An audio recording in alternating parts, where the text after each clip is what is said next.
नमस्कार, स्वागत है आपका न्यूज 80 पर। मैं हूं आपके साथ राहुल राणा। मीरापुर विधानसभा चुनाव को लेकर तमाम राजनीतिक दल प्रचार प्रसार में जुटे हुए हैं। आज समाजवादी पार्टी के विधायक अतुल प्रधान यहां समाजवादी पार्टी के लिए वोट मांगने के लिए आए थे, अपील के लिए आए थे।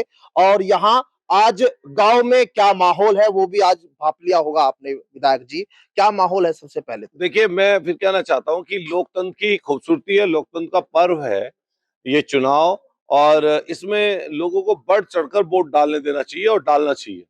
लेकिन आज की सरकार कर क्या रही है? ये जनता में काम करने के बजाय जनता के हक और हकूक को छीनना चाहती है। हम कहना चाहते हैं कि जिस तरीके से समाजवादी पार्टी की प्रत्याशी के ऊपर इन्होंने मुकदमा दर्ज कराया, उनकी गाड़ियां सीज की, प्रशासन चुनाव आयोग को तुरंत संज्ञान लेना चाहिए और ऐसे अधिकारियों के खिलाफ कार्रवाई करनी चाहिए। जहां तक ये बात है कि लोकतंत्र में आप वोट डालने की एक तरफ तो वकालत करते हो, वोट डालने की बात करते हो कि ज्यादा से ज्यादा संख्या में मतदान हो, और दूसरी तरफ आप वोट रोकने की साजिश करते हो। इस चीज के लिए इस चीज के हम लोग सख्त खिलाफ हैं। और जब जनता निकलती है और जनता कोई मन बनाती है, तो कोई पुलिस और कोई प्रशासन और कोई दादागिरी कहीं ना कहीं रखी रह जाती है और जनता अपनी वोट का उपयोग करती है। आपको लगता है साजिश हो रही है आप लोगों के खिलाफ? ये देखिए, साजिश तो प्रशासन के लोग, प्रशासन कई बार क्या करता है कि सत्ता के सहारे पर काम करता है। लेकिन हम प्रशासन से कहना चाहते हैं कि सरकार आनी जानी रहती है, अधिकारियों ने शपथ ली है। और खास तौर से चुनाव आयोग जिस तरह का पूर्व में चुनाव आयोग का रवैया रहा और एक तरीके से सरकार का काम करने का चुनाव आयोग काम करता है, तो उससे कहीं ना कहीं जनता के बीच में विश्वास लोकतंत्र के प्रति कम होता है। इसलिए चुनाव निष्पक्ष होना चाहिए, वोट सबको डालने देना चाहिए। और मुझे उम्मीद है कि जहां 2022 में यहाँ पर समाजवादी रालोद का जिस समय गठबंधन था और समाजवादी पार्टी के प्रत्याशी जीते थे, इस बार भी समाजवादी पार्टी के प्रत्याशी चुनाव जीतेंगे। आप भी प्रचार कर रहे हैं, मुख्यमंत्री भी इस सीट पर आए थे प्रचार करने के लिए। उन्होंने कहा था कि भाई बटेंगे तो कटेंगे। अच्छा, एक मुख्यमंत्री अगर इस तरह के शब्दों का इस्तेमाल करते हैं, तो मैं समझता हूं उन्हें इससे बेहतर था कि खेती किसानी पर बात करते। इससे बेहतर रहता, वो यहाँ पूरी गन्ने की बेल्ट है, कि गन्ने के बारे में बोलते और कहते कि हम लोग चुनाव बाद 500 रुपए का जो है रेट किसानों को देंगे। जो आपके डाई की कमी है, डीएपी की, आप जगह जगह देख रहे हैं पूरे गोदाम खाली पड़े हैं। खेती किसानी करने वालों गेहूं बोने का समय आ रहा है, नजदीक खाद नहीं मिला, उसके बारे में कुछ बोलते अच्छा रहता। जिस आपके मोड़ना की मील की बात लगातार करते आए हैं 8 साल में, आज तक उसकी क्षमता वृद्धि नहीं हुई, तो उसके बारे में अगर बात करते तो ज्यादा अच्छा रहता।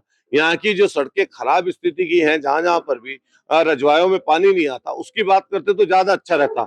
बिजली कितनी उन्होंने सस्ती की, इसके बारे में बात करते तो ज्यादा अच्छा रहता। रोजगार की बात करते तो ज्यादा अच्छा रहता। लेकिन मुख्यमंत्री के ओहदे और पद पर बैठकर इस तरह की बात करना, मैं समझता हूँ समाज को बांटने जैसा है। ऐसा किसी भी व्यक्ति को संवैधानिक पद पर बैठकर नहीं करना चाहिए। विधायक जी, जब पिछली बार 2022 में चुनाव लड़ा, रालोद आपके साथ थी। अब रालोद आपसे थोड़ा अलग हुई, क्या कुछ समस्या, कुछ कठिनाई आपको नजर आती है जनता के बीच? मैं फिर कहना चाहता हूँ, देखिए 2024 में हम लोग चुनाव लड़े हैं। उत्तर प्रदेश की जनता ने जहां भरपूर तरीके से समाजवादी पार्टी को, गठबंधन को प्यार अपना देने का काम किया, ये बदलाव की बयार है। आज न कर, जब 27 की सरकार, जब 27 में हम लोग पहुंचेंगे, तो निश्चित रूप से माननीय अखिलेश यादव जी के नेतृत्व में उत्तर प्रदेश में सरकार समाजवादी पार्टी की बनेगी। मैं यहाँ पर जहां पर आया हूँ, नवादा गांव के लोगों से विश्वास दिलाता हूँ कि हम लोग जहां सरदे से बराबर से विधायक की रिश्तेदारी, जानकारी का और हमसे प्यार करने वाले लोगों का ये गांव है। मैं आज देखा होगा आपने, ट्रैक्टर से लेकर वहीं से लोग लेकर आए, घंटों से इंतजार कर रहे हैं। मैं सिर्फ विधायक हूँ, मैं सत्ताधारी पार्टी का कोई मंत्री नहीं हूँ। और ये लोग मुझे इसलिए यहाँ पर मेरा स्वागत और सत्कार नहीं किए कि मैं उनको बदले में क्या दे सकता हूँ अभी। लेकिन इनके अंदर कहीं ना कहीं मेरे प्रति प्यार और विश्वास था कि जो आज इन्होंने मेरा सम्मान किया। मैं बस इतना ही कहूंगा, कभी मौका आएगा तो जैसे नवादा सहित आसपास के गांव हैं कि कुछ बड़ा करने का, जब कभी मौका आएगा तो निश्चित रूप से हम लोग इन गांवों के लिए भी करेंगे। क्योंकि आप खेती किसानी की बात कर रहे हैं, खेती किसानी की बात कर रहे हैं। रालोद जयंत चौधरी हमेशा जो है इसी की बात करते हैं, खेती किसानी की। रबजाओं के पानी की भी आप बात कर रहे थे, और 400 पार गन्ने की बात भी हुई 2024 के चुनाव में। आपको लगता है कि कहीं सरकार में आने के बाद रालोद वो सब चीजें नहीं कर पा रही? क्योंकि आपके वो साथी रहे, आप जानते हैं उनके स्वभाव को भी, आपके नहीं नहीं, देखिए, मैं हमेशा कोशिश करता हूं किसी पॉलिटिकल लोगों पर कोई हमारी तरफ से कोई टिप्पणी ना हो। हालांकि भारतीय जनता पार्टी के लोग हमेशा दल पार्टी का कहकर टिप्पणी करते हैं। मुख्यमंत्री जी का जिस तरीके से यहाँ पर बयान था और जिस तरीके का वो सीधे सीधे पार्टी दल और नेता के लिए भाषा बोलते हैं, अगर उनकी हम लोग पोल पढ़ते इस समय पर खोलने लगे तो इस उत्तर प्रदेश में अगर सबसे बड़े भूमाफिया कहीं इस समय पर है तो वो इस समय भारतीय जनता पार्टी के लोग हैं। अगर भारतीय जनता पार्टी के लोगों की जब कभी सरकार बदली, अगर इनकी जांच कराई जाएगी तो आप देख लेना, एक तरफ सारे हिंदुस्तान का पैसा और एक तरफ इन भाजपाइयों का पैसा इकट्ठा निकलेगा और जनता में वही पैसा लगाने का काम सरकारें करेंगी। ये बात इनकी अलग है।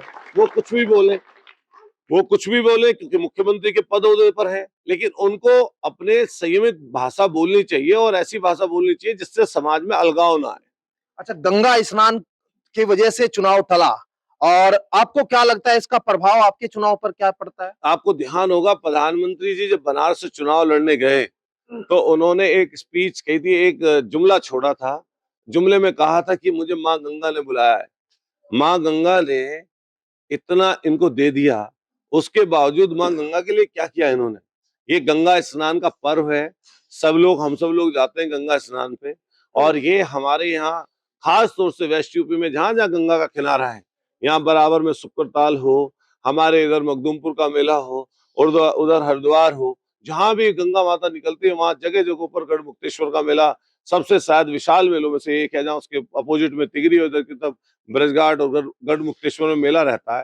तो माँ गंगा को बीच में लाना मैं समझता हूँ गलत है और ये डर गए कि चुनाव ना हार जाएं, इसलिए इन्होंने डेट बढ़ाई।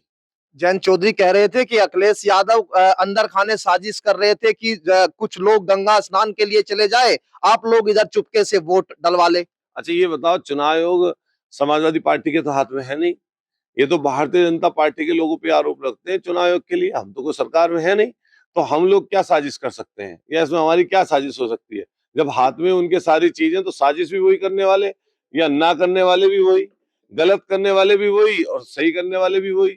जब आप बताओ कि ये जो हम लोग उनके लिए कुछ नहीं कहना चाहते, हम अपनी तरफ से भारतीय जनता पार्टी की सरकार के लिए कहना चाहते हैं कि ये सरकार हमेशा किसान के विरोध में रही है, नौजवानों के विरोध में रही है, जाति धर्म पर लोगों को तोलकर ये सरकार बनी है।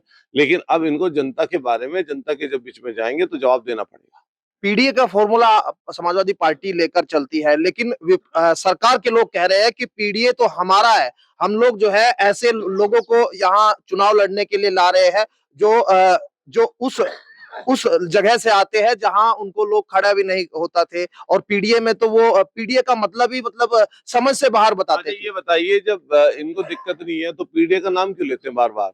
जब माननीय अखिलेश यादव जी ने बात करनी शुरू की, आज पूरे देश के पटल पर हर नेता पीडीए के जवान से अपना नाम निकाल रहा है। तो अगर तुम्हें कोई दिक्कत नहीं है तो नाम मत लो उसका, अपना चुप बैठो अपने घर। तो क्या है पीडीए का मतलब? पीडीए अलग अलग मतलब निकालते हैं। ये तो अलग अलग मतलब इसलिए निकालते हैं कि अब उनके हक और हुकूक की बात हो रही है तो इसलिए अलग अलग मतलब निकालते हैं, नहीं कि मतलब यही है जो समाज का दबा कुचला, लाचार, शोषित, वंचित, पीड़ित वर्ग है उसके लिए माननीय अखिलेश यादव जी ने आवाज बुलंद की है। और जो कहीं ना कहीं उनका नारा ये सार्थक और आने वाले समय पर कहीं ना कहीं प्रभावी नजर आ रहा है।